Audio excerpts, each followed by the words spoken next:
Class 9th के प्यारे विद्यार्थी ध्यान दें। आज के इस वीडियो में हम आपका विज्ञान का 23 मार्च के दिन पेपर होने वाला, जिसका फुल सोल्यूशन आज के इस वीडियो में हम देखने वाले। पूरी जानकारी आपको मिलने वाली, हिंदी मीडियम इंग्लिश मीडियम पूरा सेम रहेगा, तो पूरा सोल्यूशन दूंगा। तो जैसे हम यहाँ पर पेज पलटेंगे साथियों, तो आपका पहला क्वेश्चन आपके सामने आ जाएगा सही विकल्प में, है ना। तो तापमान का एसआई मात्रक होगा तो केल्विन। पूरे टिक मार्क लगा दिए, आप बढ़िया से स्क्रीनशॉट लो और अच्छे से याद करने में जुड़ जाना है। क्लियर है यहाँ पर। तो सोडियम का रासायनिक सूत्र Na, अमोनिया सल्फेट का सूत्र आपको लिख देना है NH4 और SO4। एसआई पद्धति में भार का मात्रक आपका न्यूटन आ जाएगा। रुंद्र पाए जाते हैं तो पत्तियों की सतह पर, है ना। और चमगादड़ द्वारा उत्पन्न तरंग होती है तो पराध्वनि तरंगे होती है।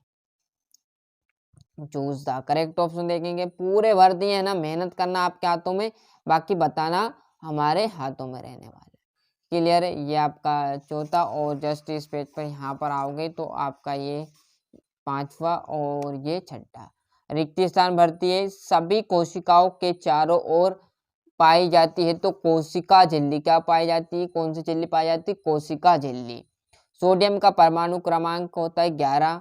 ध्वनि किस द्रव्यनात्मक माध्यम में तरंगों के रूप से प्रचलित होती है, सोडियम लिक्विड गैस से।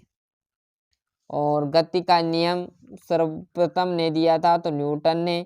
वाष्पीकरण से उत्पन्न होती है तो आपकी शीतलता, है ना। जितनी अच्छे से आप मेहनत करोगे ना, उतने अच्छे अंक आपके आएंगे ना। टॉप कर जाओगे मेहनत करोगे तो। क्लियर है। पूरा सोल्यूशन आपको मैं प्रोवाइड कराऊंगा। और पदार्थ डेस अवस्था में पाए जाते हैं, 3 अवस्था आपकी पाई जाती है, ठोस द्रव गैस, है ना। ये आपके इंग्लिश मीडियम वाले वो भी मैंने भर दिए, देखो मेहनत करना बेटा। यहाँ से रिक्त स्थान, तरल संयोजित ऊतक है तो आपका क्या आ जाएगा, रक्त, है ना। एक तरल संयोजित ऊतक है। त्वरण का मात्रक जो कि आपका दिया हुआ है क्या है, ms और 2 या मीटर प्रति सेकंड स्क्वायर आप लिख सकते हो। और ऊर्जा की बात करूँ तो ऊर्जा आपकी अदिश राशि, पत्तियों से भोजन का परिवहन होता है तो फ्लोएम के द्वारा। प्रोटॉन की गति है तो आप देखोगे तो ई कोल्ड स्टीन। एरोसोल मतलब आपका छठा कुहारा, कुहासा और आपका एक बादल। क्लियर है यहाँ तक। और जैसे हम यहाँ पर आगे पेज पलटेंगे तो आपके जो इंग्लिश मीडियम वाले हैं उनके लिए जोड़ी आ जाएगी ये। और एक वाक्य पूरा, है ना, देख लीजिए। हाँ, उस कंपोस्ट का नाम लिख के जिसका निर्माण केचुए की सहायता से किया जाता है तो वर्मिंग कंपोस्ट। दाब का एसआई मात्रक आपको लिख देना है न्यूटन प्रति मीटर स्क्वायर। किसी वस्तु का जड़त्व किस पर निर्भर करता है तो भैया द्रव्यमान पर लिख देना। क्लियर है। ये यहाँ से अच्छे से स्क्रीनशॉट ले लो, थोड़ी सी जूम कर लेते हैं। यहाँ से इंग्लिश मीडियम वाले अच्छे से देख लीजिए। क्लियर है। और सत्यासत्य पहला आपके सामने है, पदार्थ की अवस्था में परिवर्तन ताप और दाब में परिवर्तन से नहीं किया जा सकता है, असत्य। और ये दूसरा भी आपका असत्य रहेगा। इधर हम जाएंगे तो आपका द्रव्यमान संरक्षण के नियमानुसार अभिक्रिया में द्रव्यमान को ना तो उत्पन्न किया जा सकता है, क्लियर है, सत्य। और ये दोनों असत्य। और कतला सबसे तेज वृद्धि करने वाली मछली है तो ये भी आपका सत्य रहेगा। यहाँ से इंग्लिश मीडियम वाले अच्छे से स्क्रीनशॉट ले लेना। उसके तुरंत बाद 2 नंबर के आ जाएंगे, छठे क्वेश्चन है ना। संगलन की प्रस्तुत उष्मा को क्या कहते हैं, इसका जो सोल्यूशन है अगली वीडियो में आपको तुरंत प्रोवाइड करा दूंगा, है ना। अब जब तक के लिए आप भी सोल्यूशन कंप्लीट नहीं हुआ तो आप बढ़िया से स्क्रीनशॉट ले लो।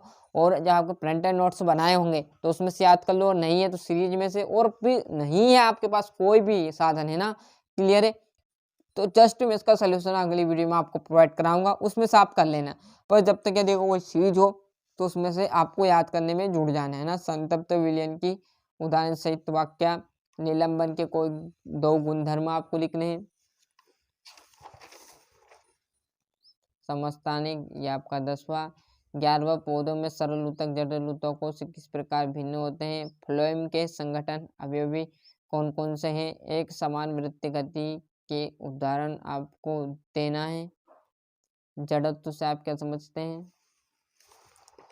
और ये आपका 15वां और 16वें में देखोगे तो द्रव्यमान और भार में कोई आपको 2 अंतर है ना। अच्छे से मेहनत करना, डट कर मेहनत कर लेना है ना, लास्ट मौका है आपके पास। क्लियर है। पादप एवं जंतु कोशिका में कोई 3 अंतर भले साल भर नहीं पढ़ा हो ना, हम भी पढ़ लोगे ना तो टॉप कर जाओगे ना। ऊर्जा संरक्षण का नियम उदाहरण सहित आपको देना है। जस्ट हम जैसे ही इस पेज पर आएंगे तो आपके सामने आपका विश्व आ जाएगा। मत्स्य संवर्धन के 2 गुण व 2 दोष बताओ, या आपका 21वां। यहाँ पर देखेंगे तो ये 22वां और लास्ट बचा हुआ आपका ये 23वां है ना। ध्वनि भूम से क्या तात्पर्य है, ध्वनि भूम से क्या परिणाम है। क्लियर है। तो इसी प्रकार हमने जो यहाँ पर आपका जो सेट सी था वो विज्ञान का पूरा पेपर प्रोवाइड करा दिया। अच्छे से मेहनत करना, जितने अच्छे से आप मेहनत करोगे उतने अच्छे अंक आने वाले। और यदि कोई भी और पेपर यहाँ पर मेरे पास प्रोवाइड होगा तो मैं तुरंत इस चैनल पर आपको प्रोवाइड कराता रहूँगा। तो चैनल पर एक्टिव जरूर रहे, जिससे आपको बहुत मदद मिलने वाली है। अभी तक अपने जो प्यारे दोस्त हैं उन्हें चैनल की लिंक नहीं पहुंचाई तो उन्हें फटाफट पहुंचाइए, तथा आप भी चैनल को सब्सक्राइब और नोटिफिकेशन करके जरूर रखिएगा।